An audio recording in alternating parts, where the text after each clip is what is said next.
You think your bathroom is clean? Japan disagrees. And the gap between those two things isn't about how hard you scrub. It's about a completely different idea of where dirt is allowed to exist in the first place. It's about a completely different idea of where dirt is allowed to exist in the first place. Stay until habit number 5, because it's backed by a national water survey that will change how you look at your own bathtub. It's backed by a national water survey that will change how you look at your own bathtub. Number 2 has an actual term posted on signs inside public bathhouses across Japan, and once you understand what it means, you'll never fill a tub the same way again. You'll never fill a tub the same way again. And number 7, I'll save that one for the very end because it's the quietest habit on this entire list, but in a traditional Japanese home, it says more about your character than anything else in the room. By the end of this video, you won't be able to walk into your own bathroom without noticing at least 3 of them. Let's get into it. To understand any of this, you need one Japanese word first. Kagare. It's usually translated as impurity, but that's not quite right. It's closer to a kind of disorder that spreads on its own if nobody deals with it. And the response to it has a name too. Harai, clearing it away. This isn't a modern idea.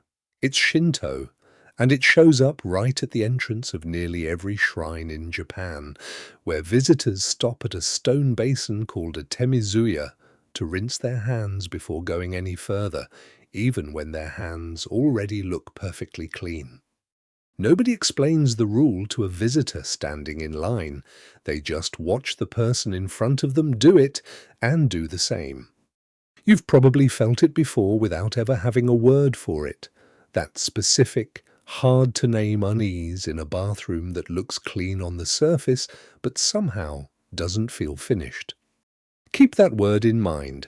Every habit on this list comes back to it, and not in the way you'd expect. Habit number 1.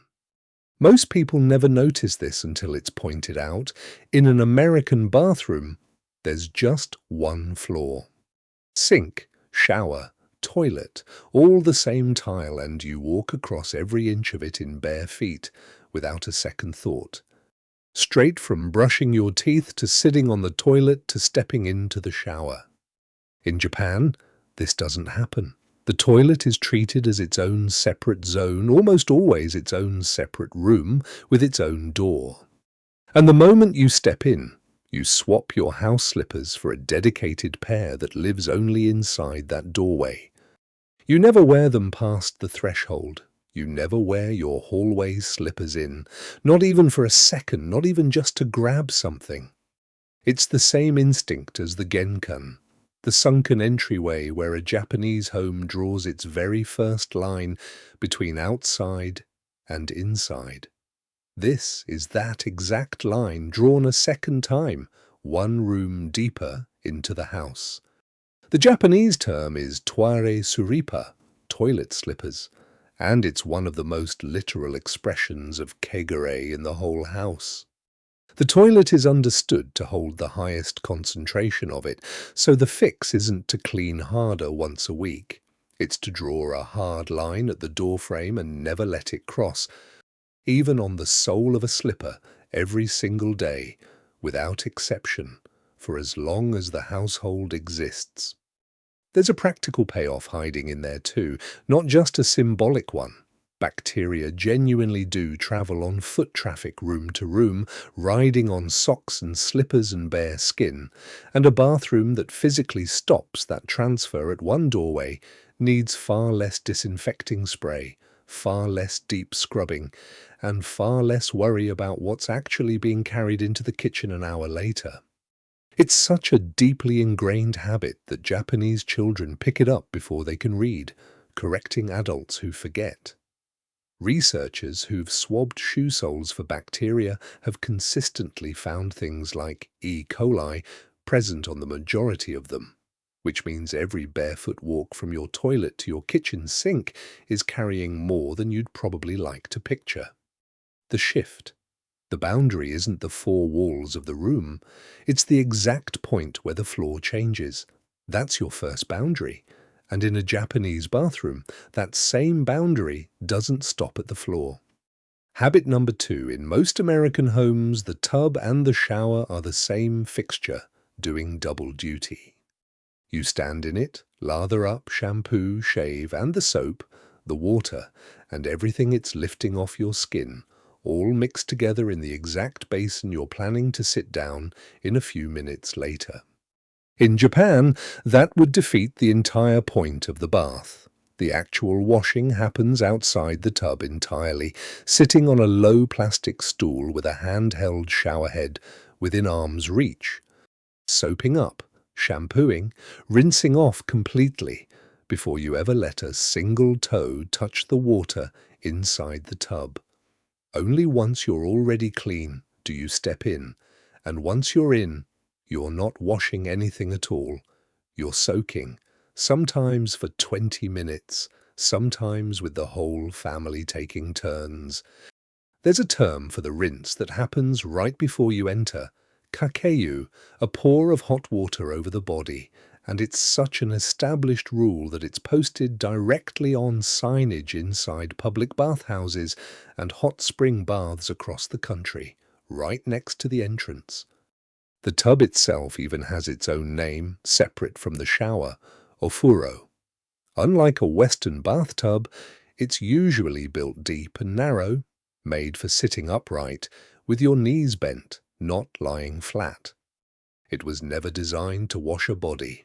It was only ever designed to hold heat around one that's already clean, which is part of why so many Japanese households heat that same water back up rather than draining and refilling. There was never anything in it to drain away in the first place. Here's what changes. An American tub gets scrubbed constantly because soap scum, skin, and shampoo residue build up in the exact water you're supposed to relax in. A Japanese tub barely needs that kind of scrubbing at all because nothing dirty ever touches it in the first place. Same boundary as before. This time, the material is water. Habit number 3. Picture a typical American bathroom, a fabric or vinyl shower curtain, maybe with a liner that's grown a few dark spots along the bottom, and a bath mat sitting on the floor, damp for most of the week, only getting washed every couple of weekends, if that. The grout between the tiles slowly darkens no matter how often you scrub it, and there's a specific smell that shows up after a hot shower with the door closed, the one that never fully airs out before the next person gets in there. Japan mostly skips that setup entirely. Most Japanese bathrooms are a sealed, molded unit called a unibasu, a single fully enclosed room with a sloped floor that drains straight to one central point. No fabric curtain holding moisture against a wall, nothing porous left sitting in the wet zone once the water's off, no towel forgotten on the floor overnight. Here's the strange part. This wasn't originally a hygiene decision at all. It was a shortcut. Japan mass-produced these units to build thousands of identical hotel bathrooms fast, ahead of the 1964 Tokyo Olympics, when construction crews needed rooms that could be lifted into place in a single afternoon instead of tiled by hand over days. The design just happened to also stop mold, another form of kegare, before it could ever take hold, and it stuck around for decades after the Olympics ended, long after anyone remembered why, until it simply became what a normal Japanese bathroom looks like. That's the real difference. You can't out-clean a room that's built to hold moisture. You have to build the room to let it go, and it quietly saves money too. Same boundary again. This time, it's not water. It's the air itself and what's floating in it. Habit number 4. The smell hits, and in most American homes the reflex is immediate. Grab the aerosol can, spray it toward the ceiling, and let a burst of something called ocean breeze or cotton fresh sit directly on top of the actual problem, sometimes 2 or 3 times in a single day. Almost nobody realizes the more common fix in Japan isn't a scent at all. It's a small ventilation fan, often left running quietly around the clock or triggered by a humidity sensor, pulling the air, the moisture, and the odor straight out of the room instead of covering it with something new and hoping it holds until dinner. It's so unremarkable that most people who grew up with one couldn't tell you the last time they consciously heard it, the way you stop noticing a refrigerator hum. The word for it is kanki, ventilation, air exchange. And the logic underneath goes deeper than hygiene. It connects to meiwaku, the discomfort of putting your smell or anything else onto someone else's space without asking first. A strong scent forced onto someone else's nose, even one marketed as pleasant, is treated less like a gift and more like a small imposition. This same instinct has even shown up in Japanese office policy recently under the term sumihara, scent harassment, with companies asking employees to tone down strong perfume in shared spaces. Everything flips here. Covering a smell is a compromise. Removing it is a solution. Japan builds for the second one. Same boundary. Now it applies to smell and to whoever has to breathe it next. Everything so far has worked on the scale of one person, one visit. Here's where it gets a little uncomfortable for a lot of Americans. The next boundary applies to an entire family at once. Habit number 5. In an American home, filling a bathtub is basically a one-time use event. Someone soaks, the water drains the moment they're done, and if a second person in the house wants a bath, they start completely over. Fresh water, fresh heating, somewhere around 150 to 200 litres, gone every single time. And the water heater bill quietly climbs right along with it. In Japan, because everyone has already washed thoroughly outside the tub first, the water inside stays essentially clean the entire time. So the tub gets filled once, and the whole family uses that same hot water, one after another, often in a set order, traditionally the head of the household going first. And even after the last person is done, the water usually isn't wasted. Many Japanese washing machines are built with a dedicated hose specifically designed to pull that bath water straight in for the next day's laundry load.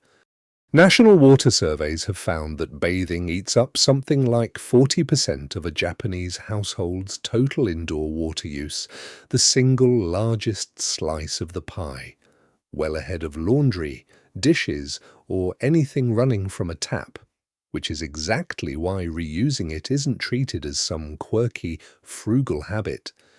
The idea even has a name that made it all the way to the United Nations: mottainai, roughly what a waste, a word the environmentalist and Nobel laureate Wangari Maathai praised at a UN gathering in 2005, specifically because English doesn't really have an equivalent for it. Picture an ordinary Tuesday night in an ordinary Japanese apartment. The tub gets filled once around 6, before anyone's even eaten dinner. One person soaks first, gets out, and the water sits there, undisturbed, still hot, until the next person is ready an hour later. Nobody thinks of it as waiting for leftover water. It's just the bath, doing what a bath is for, twice. But there's one exception. Someone living alone obviously isn't sharing bath water with anyone, and some newer apartments now recycle it automatically through a built-in system instead of a hose. The default everywhere else, though, is the same, and it has been for generations. The shift. A drained tub is a convenience. A shared tub is a philosophy. The same clean water, serving more than one purpose, without ever being less than clean. Same boundary. Now it stretches across an entire family. We're heading into the final 2 now, Both of them are quieter than anything before them, and one of them is where this entire video actually reveals what it's been building toward. Habit number 6. Almost nobody thinks about this until someone in the house actually gets sick. In a lot of American bathrooms, one cup on the counter holds every toothbrush in the house, bristles touching, a razor sitting out that isn't yours, a hairbrush that's clearly been used by more than one person, and nobody thinks twice about any of it. In a Japanese household, even among people who love each other and live in the same small apartment, personal hygiene items stay strictly individual. Separate pouches, separate cups, sometimes even separate hand towels on separate hooks, stored so they never physically touch anyone else's, not out of distrust, just habit, repeated so many times it stops feeling like a rule at all. The word for it is jibun no mono, one's own things. Picture the exact moment it matters most. One person in the house catches a cold, reaches for their toothbrush, sitting in that shared cup a dozen times a day. And 4 days later, everyone in the house has it too, and nobody ever traces it back to the counter. And here's what this whole video has actually been building toward. The boundary isn't drawn around a room anymore, or water, or even an entire family. It's drawn around one single person, and it happens to be the exact habit that keeps a cold or a stomach bug from quietly working its way through an entire household every winter. Stop here, let that land. In a Japanese bathroom, cleanliness isn't something you reach by scrubbing until it looks clean. It's a boundary around a room, around water, around a family, around one toothbrush, and every habit on this list has just been that same boundary, drawn in a different place. That's the whole point. One boundary left, and it's the quietest one of all, the one I promised you back at the start. Habit number 7. Here's the strange part. It's not even about looking messy. Picture a shower shelf crowded with 6 different bottles, 3 of them nearly empty, a rotating cast of products bought on impulse and half forgotten, a small wall of visual noise every time you step in to wash, the same cluttered lineup you glance past every morning without ever actually seeing it anymore. A typical Japanese bathroom shelf, even in an ordinary rented apartment, usually shows almost none of that. Often exactly 1 bottle per category is out and visible, the one currently in use, and anything extra is stored closed, out of sight, in a cabinet, so the only thing your eyes register when you walk in is empty space and clean surface. The word for the instinct is danshari, refusing what you don't need, cutting your attachment to what's already served its purpose. But a half-used bottle sitting out is really just a decision nobody finished making yet. Keep it or toss it, use it or replace it, and it sits there, asking that question every single day. There's an old folk idea running underneath Japanese minimalism, tsukumogami, that objects kept past their usefulness, unloved and half forgotten, carry their own quiet unease. A bottle you actually use gets a place. A bottle you don't gets removed with something like gratitude, not just tolerated indefinitely. It's a strange thing to notice, but walk into a bathroom with nothing extra sitting out, and your shoulders drop slightly before you even realize why. That's the quiet part. A cluttered shelf isn't dirty. It just hasn't finished being decided yet, and a space that hasn't finished being decided is never fully at rest. Same boundary, one last time. It's just what your eyes rest on every single day, without you ever noticing it's costing you anything at all. 7 habits, 1 boundary, showing up in 7 different places. None of them require a renovation, a new tub, or a trip to a home goods store. Most of them cost nothing at all. Here's how you check your own bathroom against it in under 30 seconds. Question 1. Does this object or habit trap moisture and let it linger, or does it let it pass through and leave? Question 2. Am I containing this to one zone or letting it drift through my whole home? Japan's answer is always the same. Contain it early and contain it small. Question 3. Would the people sharing this space with me actually choose it, or am I just the one who's gotten used to it? 3 questions, 30 seconds. Most bathrooms fail at least one of them without anyone ever noticing until today. Look at your own bathroom right now. Not the one you wish you had, the actual one exactly as it is today. Which of these 7 did you not expect to see on this list? Tell me the number, 1 through 7, in the comments right now. And if this changed the way you'll look at your own bathroom tonight, share it with the one person you know needs to hear it. See you in the next one.